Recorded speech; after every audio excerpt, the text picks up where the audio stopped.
The Adventures of Paddington, The Great Balloon Chase.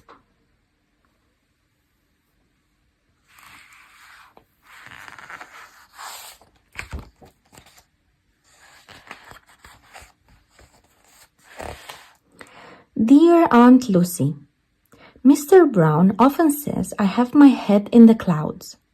Well, today I really did. And oh, what an adventure it was!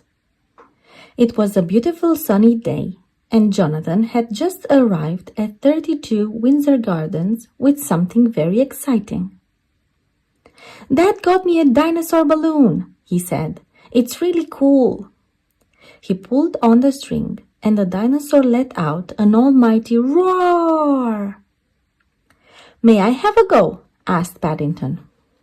"Sure, just don't let—" But before Jonathan could finish speaking, Paddington had let go of the string by mistake.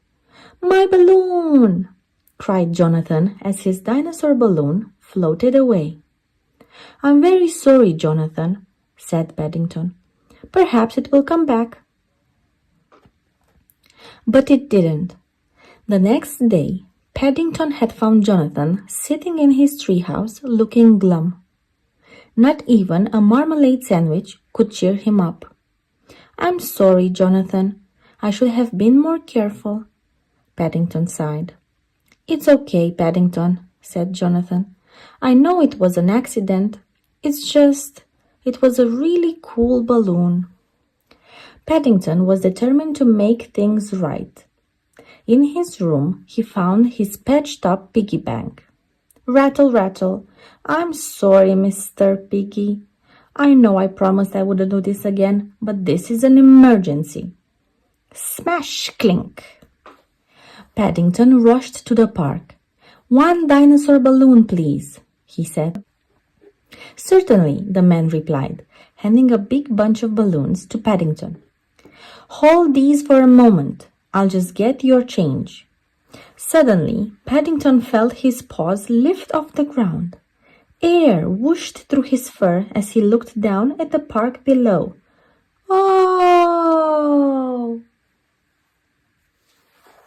Paddington floated down a busy street. A double-decker bus was headed straight towards him. He was going to crash. Luckily, a big gust of wind blew Paddington up and out of harm's way. He bumped across the roof. Phew! That was close! Paddington sailed and swooped and swung between rooftops and chimneys as the balloons floated on and on. Whoa! Meanwhile, Mr. Brown was giving a very important speech at work. "If our business can double its business, then that business will make even more business," Mr. Brown said. As he finished, everyone clapped loudly. "Well, I certainly know my business," he said, beaming.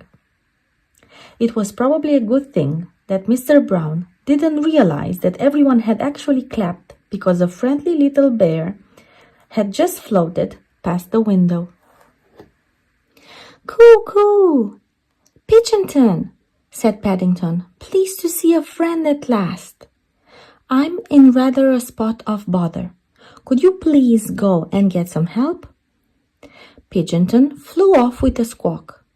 "What a clever bird," thought Paddington. "He'll know what to do." But when Pigeonton returned, Paddington let out a sigh. It was clear the bird didn't know what to do after all. "Pigeonton, that's not help," he cried. "That's an ice cream." Pigeonton flew away. "Wait! I didn't say I didn't want the ice cream," cried Paddington. Paddington clung tightly to the string of the balloons as they took him high above all the sights of London. He flew over Tower Bridge, round Nelson's Column, and even past Big Ben as it chimed 4 o'clock.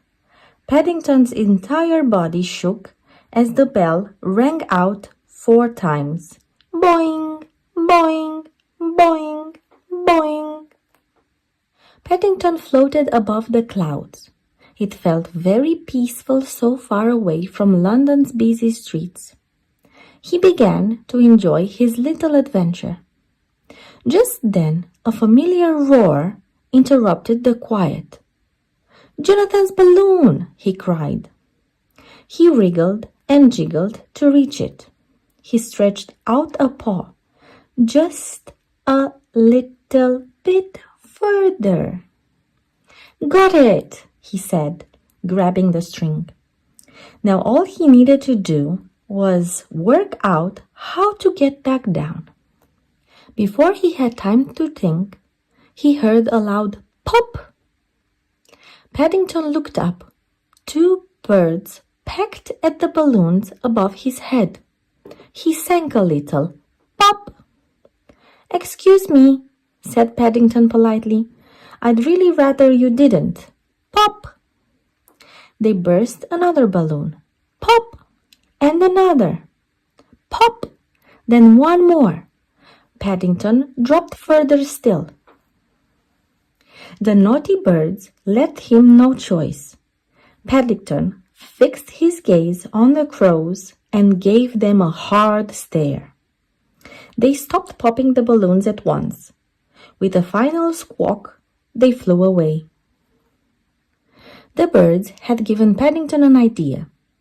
He left the balloons at all the places he had floated past earlier. Big Ben, Nelson's Column, on lampposts and TV aerials. Paddington slowly floated back home. His feet touched the ground at the exact moment that he had just one very important balloon left. "Paddington!" cried Jonathan, rushing outside to greet him. "My balloon! How did you get it back?" "Oh, it was a breeze," Paddington chuckled, returning the balloon to Jonathan. "Now, make sure you don't let go." But Jonathan forgot to hold on tight, and the dinosaur balloon sailed away into the sky once more. This time, the 2 friends looked at each other and laughed and laughed. Mr. Brown was right when he said balloons always float away. But that's okay. Jonathan says it's much nicer having a friend like me than a balloon, even if it was a dinosaur. Love from Paddington.